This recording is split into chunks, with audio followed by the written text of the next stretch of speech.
Hey everybody, I'm Joshua. And I'm Caleb. We're brothers.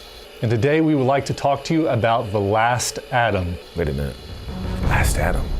That sounds like a wicked cool movie. In a world where the first Adam failed, the last Adam prevailed.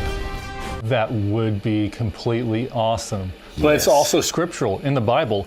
1 Corinthians 15:45, so it is written, the first Adam became a living being, the last Adam a life-giving spirit. The first man was of the dust of the earth, the second man is of heaven. As was the earthly man, so are those who are of the earth. And as is the heavenly man, so are those who are of heaven.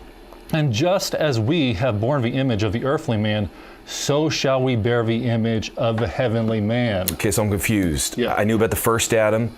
Him and Eve used to hang out. It caused a few problems. This last Adam, what he's talking about, this is metaphor, this is real, literal, like what's happening here? This last Adam is Yeshua. So the first Adam, he sinned. He gave dominion of the earth over to the enemy. The last Adam had to come in human flesh. Yeshua chose to be made just like us, the same flesh and blood, so that he could redeem us from the works of the enemy. It was total identification with being man. But if we were here first and God made it for us, I know that Adam and Eve sinned, but how did that translate to us not, it being our fault? Well, it's because with Adam and Eve, they were told not to eat of the fruit of the garden. Right. Eve was deceived and ate the fruit. Adam knew what it was. He did it willingly. Sin came through the male genetic side. You know, sin comes through the male seed, not through the woman's egg. Obviously, when Mary had Jesus, sin did not pass on to Yeshua. It came through the male side. And if Eve had just sinned, Adam could have been the kinsman redeemer and saved Eve and brought her back to the Father. You're using big words again. I'm sorry, guys. He takes the SAT practice test like every weekend. What on earth is a kinsman redeemer? Is that like something from an Emily Bronte book? It's like you're reading the story of Ruth and Boaz. The kinsman redeemer would save someone of their blood relative from harm, a distant relative. They would claim a piece of property that they were next in line for. Well, we were related to Messiah. He became our kinsman redeemer for us. We are his children. And he sacrificed himself. He died. He came as the last Adam. But when he was resurrected, he became the second man, a new man that we can associate with, but still in human form. He kept the holes in his hands and in his feet and the hole in his side so he could rule on earth someday as an Adam. It's amazing. Now, he identified with us, and we know this. If you know the story of Yeshua, you know what he did for us.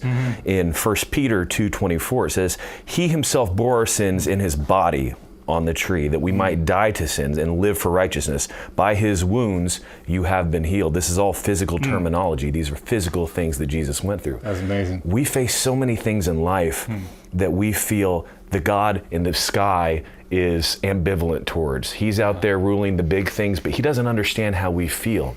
Yet the Bible goes on and on and on and tells about how Yeshua faced every single situation, every single temptation, every pain, every joy that you've been through. The idea that Yeshua does not identify with what you're feeling or going through is a lie from the enemy. That's right. That he wants you to believe, because right here it says he did. That's right.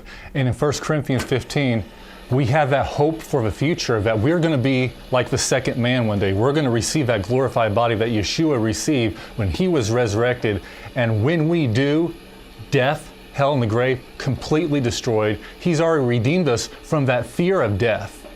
But the final victory comes with the rapture, with that dominion taken over the earth when Yeshua rules and reigns for 1,000 years. Keep in mind that original sin, that deception that hit Eve that she gave into, and that willing choice that Adam made, that happened because their focus was in the wrong place. They allowed it to get shifted.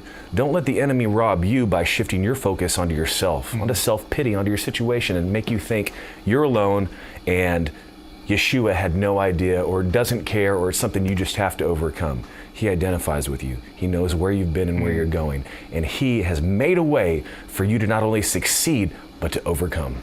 So thanks for joining us. You have a hope for a future. Stick with us and watch us next time. And that cool movie, The Last Adam. Ooh. I wonder what they eat that time, like a watermelon. They're like, oh, this is naughty. I need seedless. It's not of God. Things have seeds. I don't know, it's science. I lost you there, Josh. Probably.